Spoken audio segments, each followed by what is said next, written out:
네, 오늘은 지난 시간에 이어서 조선 후기 경제에 대해서 한번 살펴보도록 하겠습니다.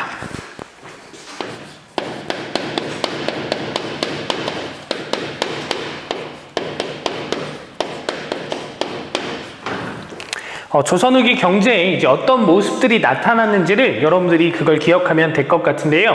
그래서 각각의 산업별로 어떤 모습들이 나타났는지를 농업, 그리고 수공업, 그리고 광업, 그리고 상업, 이렇게 네 가지 큰 틀로 한번 살펴보도록 하겠습니다.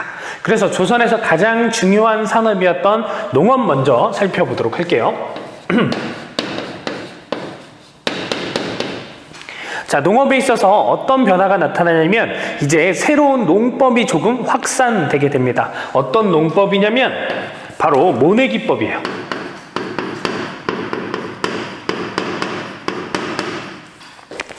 선생님, 모내기법이라고 하는 게 뭐 그렇게 중요한가요? 엄청나게 중요합니다. 모내기법이 이제 확산되게 되면서 굉장히 많은 사회적 변화들이 일어나게 되거든요. 그래서 모내기라고 하는 게 뭔지 여러분들한테 간단하게 설명을 드리면 이 옆에다가 이제 그리면서 설명해 줄게요. 여러분들은 그릴 필요까지는 없을 것 같고 그냥 간단하게 설명 보시면 될 것 같습니다. 예전에 농사법은 뭐였냐면 직파법이었어요. 직접 뿌리는 거예요. 그런데 농사일에서 벼농사에서 가장 노동력이 많이 들어가는 게 뭐냐면 잡초를 제거하는 겁니다. 왜냐하면 그 잡초가 벼랑 똑같이 생겼어요. 그런데 똑같이 생긴 잡초들이 그냥 직파했을 때 벼랑 막 섞여 있겠죠. 그것을 제거하는 게 쉽지 않아요. 그냥 뽑으면 변해 이렇게 되는 거죠. 그런데 이제 모내기법이라고 하는 건 뭐냐면 우선 요 조그만 데다가 심어요. 그 쌀을 심게 되는 거죠. 그리고 그것을 나중에 한 5월쯤 돼가지고 쭉 줄을 잡은 다음에 줄 맞춰서 벼를 심는 거예요. 옮기는 거야. 이것을 모내기라고 합니다. 그러면 쭉 줄이 맞춰서 심어지게 되겠죠. 그러면 이제 어떤 변화들이 발생하게 되냐면 잡초를 제거하는 게 굉장히 수월해지게 되죠. 왜냐하면 그 라인에서 벗어나 있는 애들이 잡초가 되는 거잖아. 그래서 노동력이 2분의 1로 줍니다. 그리고 뿐만 아니라 생산력도 늘어나요. 왜냐하면 여러분 잡초 제거는 왜 해야겠어요? 잡초가 다른 영양분을 막 뺏어가는 거잖아. 영양분은 한정돼 있어. 치킨은 한 마리인데 여러분 혼자 먹고 싶어요? 두세 명이 먹고 싶어요? 물론 이제 두세 명 나눠 먹는 걸 좋아하는 친구들도 있겠지만 나눠 먹게 되면 내가 먹을 내 영양분이 좀 뺏어 이렇게 줄어들게 되는 거잖아. 잡초가 그런 것들이죠. 내가 먹을 것들을 뺏어 먹게 돼서 잘 자라지 못하게 하는 것. 그런데 잡초 제거가 수월해지고 잡초 제거도 훨씬 더 잘 되겠죠. 그래서 노동력은 2분의 1로 줄게 되는데 생산력은 2배로 늘어나게 돼요. 그래서 이 모내기법의 시행으로 인해서 이제 생산력이 급증하게 됩니다. 생산력이 이제 2배로 증가하게 돼요. 그리고 뿐만 아니라 지금 그냥 직파했을 때는 여기를 거의 1년 내내 놀려놔야 되죠. 이것밖에 못 키우니까. 그런데 심고 나서 걷어들인 다음에 대략 한 9월쯤 추수하겠죠? 그래서 늦가을에 심을 수 있는 게 있어요. 보리. 그리고 나서 그 보리를 얘가 모내기, 이동하기 전에 여기서 계속 키우는 거야. 무슨 말인지 이해가 돼요? 그러니까 지금 우리가 벼를 선생님 잘 모르지만 그냥 적을게요. 한 3월에서 9월 정도 키운다고 쳐봐. 그러면 보리 같은 경우는 10월부터 해가지고 5월까지 키운단 말이야. 그럼 이 두 개를 같이 키울 수 있어 없어? 같이 키울 수가 없겠죠. 그런데 모내기를 하게 되면 3월에서 5월까지 얘가 어디 들어가 있어요?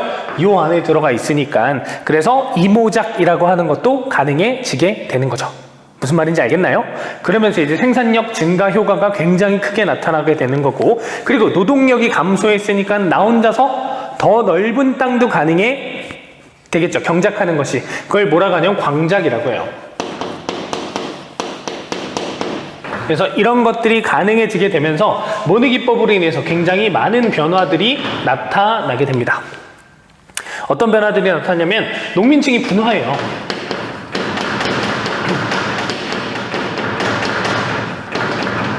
그러니까 정말 잘 사는 농민들도 생겨나게 되고요. 그리고 이제는 지금 땅 하나 있으면 원래 저기서 뭐 한 2명 이랬어요. 그런데 저 땅 하나를 이제 혼자 할 수 있잖아. 그러니까 누군가는 쫓겨날 수도 있겠죠. 그래서 농민층 중에 분홍이 등장하기도 하고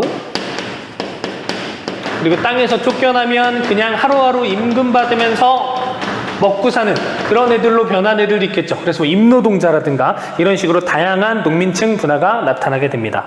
그리고 이런 것들은 나중에 큰 사회적 변화로도 나타나게 돼요. 여러분 원래 옛날에는 조선 후기의 사회라고 해서 떼가지고 하나의 주제로 살펴봤는데 요즘 교과서가 좀 축소돼가지고 그냥 여기서 간단하게 이 경제 파트에서 설명을 하게 되면 내가 지금 부자가 됐어요. 돈이 많아졌어. 농민인데 그 다음 제일 먼저 하고 싶은 게 뭘까요? 바로 신분 상승을 하고 싶게 되는 거죠. 이제 경제적으로는 여유가 있으니까. 그래서 어떻게 해요? 신분을 사는 거야. 양반 신분을 산다든지 족보를 구매한다든지 이런 일들이 나타나게 되는 거죠. 왜 신분 상승을 하고 싶었을까요? 뭐 있어 보이니까 플렉스 하고 싶어서 물론 그것도 있었을 거야. 그런데 가장 컸던 건 뭐냐면 군역이 면제가 되거든요. 우리 지난 시간에 배웠었던 우리 전세 공납역 중에서 역이 면제가 돼요. 양반들 같은 경우는. 그래서 너도 나도 양반 신분을 사게 되는 거죠. 그러니까 신분 그래프가 굉장히 이상해지게 되겠죠. 양반들이 늘어나게 되고 일반 양민들, 평범한 사람들이 줄어들게 되면서 세금이 줄어들게 되고 그리고 새로 양반이 된 애들과 원래 양반이들끼리의 다툼도 펼쳐지게 돼요. 거의 뭐 향전이라고 하게 되는데 뭐 이런 건 필기로 해드리진 않겠지만 여러분들이 지금 설명을 듣고 간단하게 알아두시면 될 것 같습니다. 이것이 이제 농업에 있어서 모내기법과 관련된 변화고요. 그리고 이 쌀 생산량이 늘어나게 되니까 옛날에는 그냥 쌀은 먹는 것만 해당이 됐다면 이제 쌀이 상품화됩니다. 쌀의 상품화. 굉장히 중요한 상품이 되는 거고 그리고 쌀 파는 것보다 더 좋은 애들도 있겠죠. 재배해서 팔면 훨씬 더 크게 돈이 되는 바로 상품 작물도 재배돼요.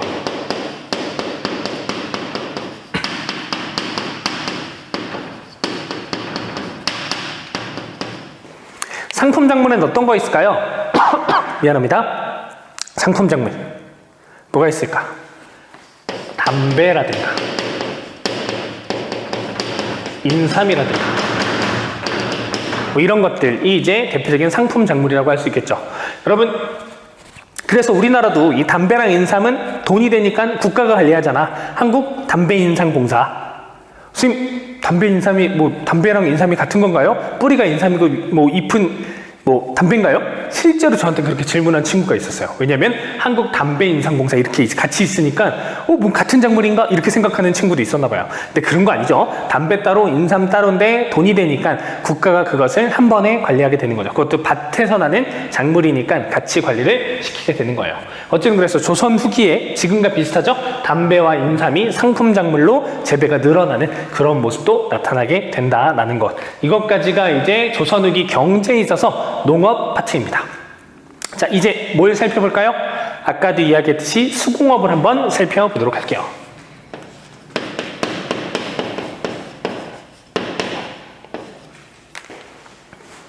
자, 수공업, 그러니까 공인, 장인들이죠. 그들의 대우는 굉장히 이제 천했었죠. 그러니까 천한 대접을 받았었죠. 사농공상, 물론 이제 상민보다는 높이 평가를 받았지만 그래도 좀 천시 받았던 수공업자들인데요. 이들도 이제 성장을 하게 됩니다. 여러분, 조선 후기의 트렌드 하나 가르쳐 줄게요. 조선 후기의 트렌드. 조선 후기의 트렌드는 민영입니다. 그러니까 국가가 관리하는 것에서 이제 개인들이 하는 영역으로 바뀐 것들이 많아요. 수공업 같은 경우도 민영 수공업이 등장을 하게 된다라는 트렌드 여러분 기억을 해 두시면 될 것 같아요. 민영.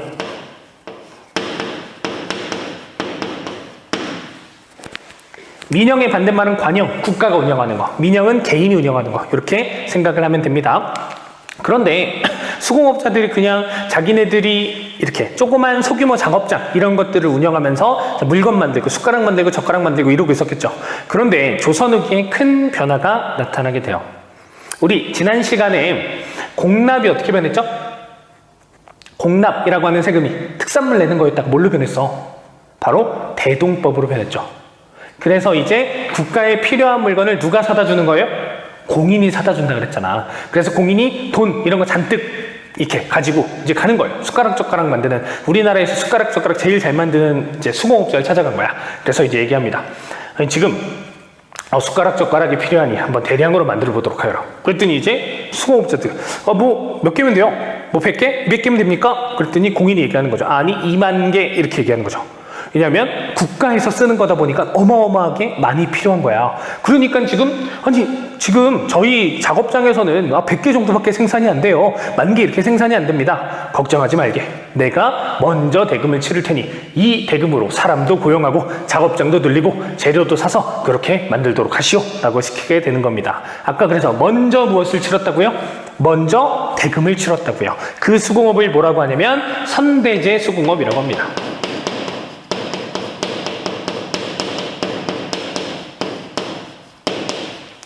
먼저 대금을 치르는 제도의 수공업이에요. 그래서 이 수공업자는 막 사업장도 늘리고 해서 많은 돈을 벌게 됐겠죠. 그래서 숟가락 젓가락 하면 이 사람이 최고야 라고 하는 궁궐에서 쓰는 거야 뭐 이러면서 이제 많이 알려지게 됩니다. 근데 이제 스스로 욕심이 생기게 되겠죠. 왜냐면 이제 나도 돈도 있어. 그러니까 그냥 주문받아서 만드는 것보다는 이제 내 이름을 걸고 뭔가 만들고 싶은 거예요. 그러면서 이제 얘네들이 선대제 수공업의 형태였다가 조금 더 발전된 형태인 독립수공업,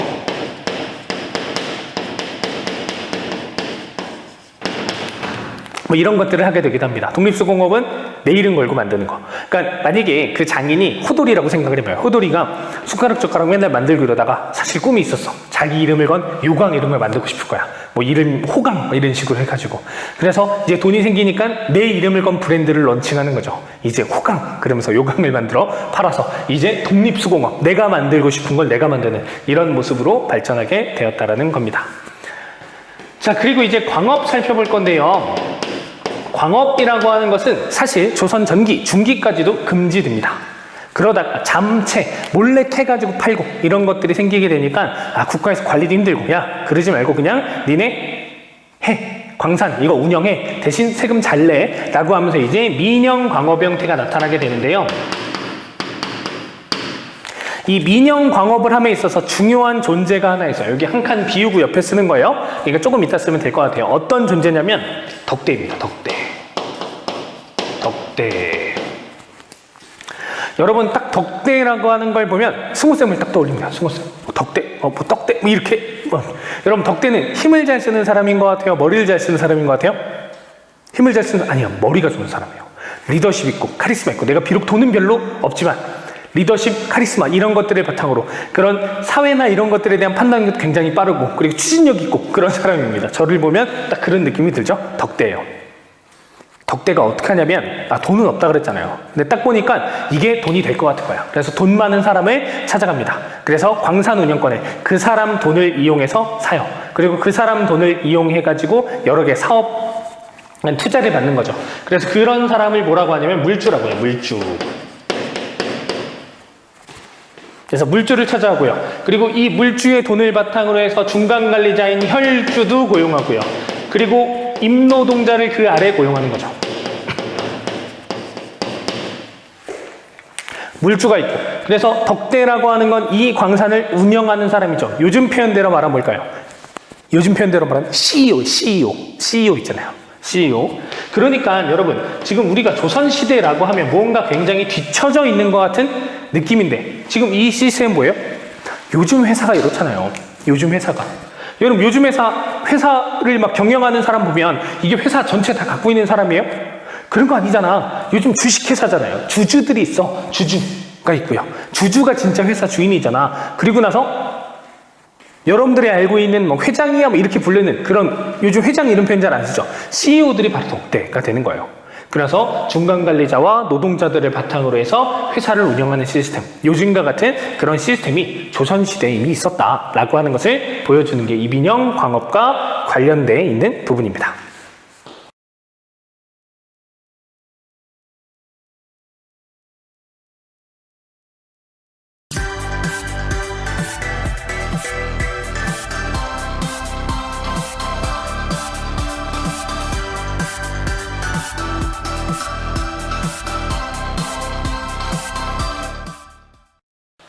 자, 농업 봤고요. 수공업 봤고 광업 봤어요. 뭘 보면 될 것 같아요? 맞아요. 상업 보도록 하겠습니다.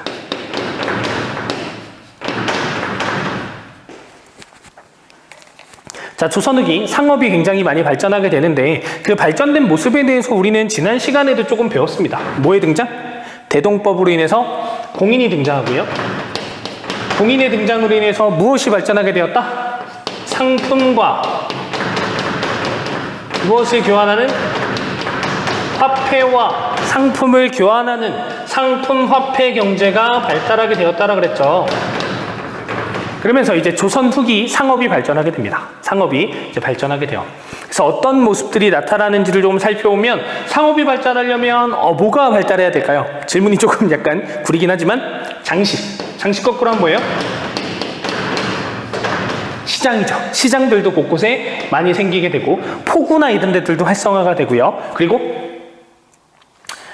돈도 많이 쓰이게 되겠죠. 그 전까지 우리나라에 다양한 화폐들이 있어요. 뭐 고려시대 은병, 활구 뭐 이런 것도 있었고 다양한 화폐들이 있었는데 화폐가 활발하게 사용된 적이 없었어요. 그런데 조선 후기가 되면서 화폐가 활발하게 사용되기도 합니다. 그 조선 후기의 화폐가 뭐예요? 상평통보죠.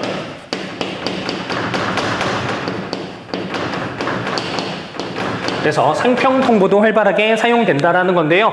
그러다 어떤 일도 있었냐면 여러분 부잣집 창고에 뭐가 그득그득했어 옛날에? 쌀이 그득그득하잖아. 그러니까 뭔가 우리 부자들 같은 경우는 쌓아놓고 그냥 안 쓰고 그냥 차곡차곡 쌓아놓고 이런 것들로 든든함을 느끼는 거야. 그런데 이제 조선 후기에 어떤 일이 펼쳐져요?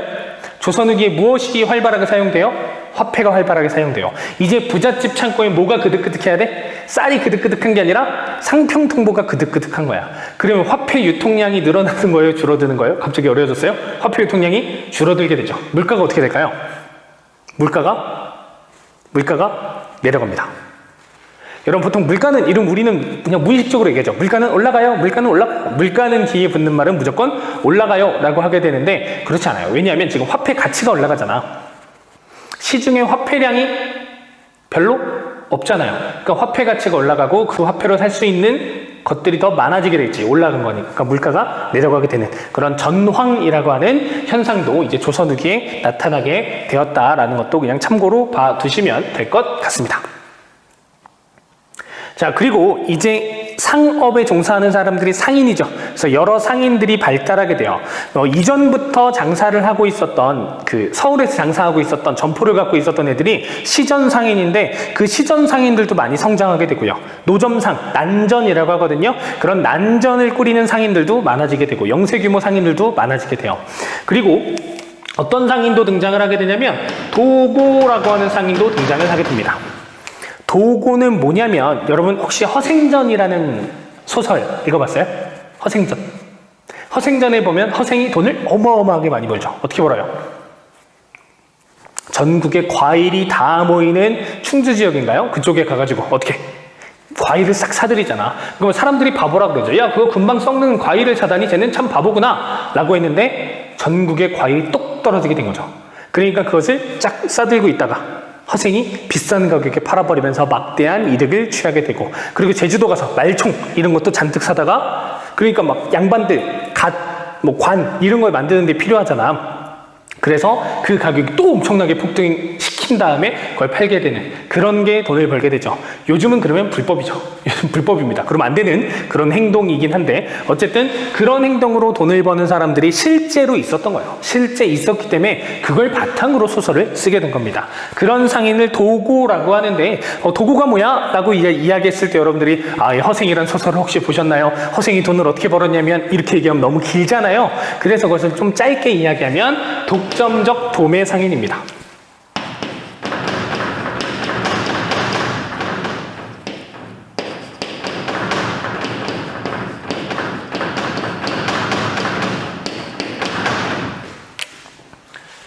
이런 독점적 도매 상인이 등장하면서 그런 도고라고 하는 게 있었어 라고 하는 것 정도 보시면 되고요. 그리고 이제 전국 각지에 여러 상인들이 등장을 하게 돼요. 사상, 개인적 상인을 얘기하는 겁니다. 개인적 상인. 공인은 국가 소속 상인이었죠. 얘는 이제 사상, 개인 상인인데 이건 여러분들이 지도를 통해서 지역하고 같이 한번 좀 봐두시면 좋을 것 같아요. 네, 우리나라 못생긴 지도, 제가 못생기게 그렸다는 겁니다. 그래서 이제 지도가 있는데 어떤 상인들이 있냐면 의주 지역에는 만상입니다. 의주의 만상. 의주의 만상. 자, 그리고 이쪽이 평양이거든요. 평양 지역에 있는 상인들은 유상. 그리고 요 아래가 개성상인이에요. 송상. 그리고 이렇게 그리면 너무 그러네. 네, 그리고 경강상인 서울입니다. 그리고 부산 지역의 내상. 선생님이 지도로 딱 예쁘게 해서 위치를 정확하게 보여주고 싶었는데 아무래도 조금 실패한 것 같아요. 그래서 옆에다가 이제 써줄게요. 의주, 유상은 평양, 송상은 개성, 경강상인은 이제 서울 주변이고요. 내상이 이제 동네 부산입니다. 요즘 교육과정이 조금 많이 빠져있긴 한데 그래도 이제 시험에는 좀 나오는 편이니까 여러분들이 봐두시면 될 것 같은데 암기법이라고 말하기는 좀 애매하지만 그냥 팁 같은 게 몇 개 주도록 할게요. 여러분들 지금 우리가 간다고 한번 생각을 해봐요. 의주 막 제일 멀잖아. 그리고 북한 쪽이니까 도로나 이런 것들 좀 발달을 덜 했겠죠. 그러니까 갈 때는 기름을 가득 채워야 돼. 여러분 기름 여기요. 기름 만땅이요. 만상이요. 미안합니다. 네, 어쨌든 만상, 기름 만땅, 의주가 멀어 이렇게 생각을 하면 되고 그리고 여러분 보통 그 우리나라의 멋쟁이들이 서울에 막 모여있다 이러잖아요. 이거 뭐 지역 비하 발언 이런 거 아닙니다. 그러니까 평양 멋쟁이들이 어디 있겠어? 북한 멋쟁이들이 미안해요. 자꾸 왜 그럴 거네? 북한의 멋쟁이들이 평양에 있을 거잖아. 서울 멋쟁이들은 머리에 왁스, 막 포마드 이런 걸 바른다면 평양 멋쟁이들은 머리에 뭘 바를 것 같아요? 기름, 유상 이렇게 좀 연결 지으면 될 것 같고 그리고 개성상인, 송상, 개성, 송상 뭔가 이름이 좀 비슷하죠? 송상 그리고 이제 서울 경자 들어갔으니까 서울 쪽이구나. 그리고 부산 옆에 동래라고 있거든요. 그래서 이제 내상 이렇게 여러분들 보시면 이렇게 확인해 보시면 될 것 같습니다. 그래서 우리는 조선후기의 경제에 대해서 이제 농업, 그리고 수공업, 그리고 광업, 상업에 대해서 이렇게 쭉 살펴봤고요. 요 조선후기 경제 부분에서는 문제가 조금 디테일하게 나올 수도 있고요. 그리고 조금 가장 많이 나오는 유형은 뭐냐면 그 시기의 사회 모습. 그래서 조선 후기를 보여주는 하나의 장면이나 하나의 자료나 이런 걸 주고 그때 당시의 모습을 뭐 경제를 찾을 수도 있고요. 사회를 찾을 수도 있고요. 다음 시간에 배울 문화의 모습을 찾을 수도 있고요. 이런 것들이 좀 연결지어서 나올 수 있습니다. 그래서 당시의 사회 모습 이런 것들을 같이 좀 종합적으로 정치와 같이 해가지고 좀 살펴보시면 좋을 것 같아요. 네.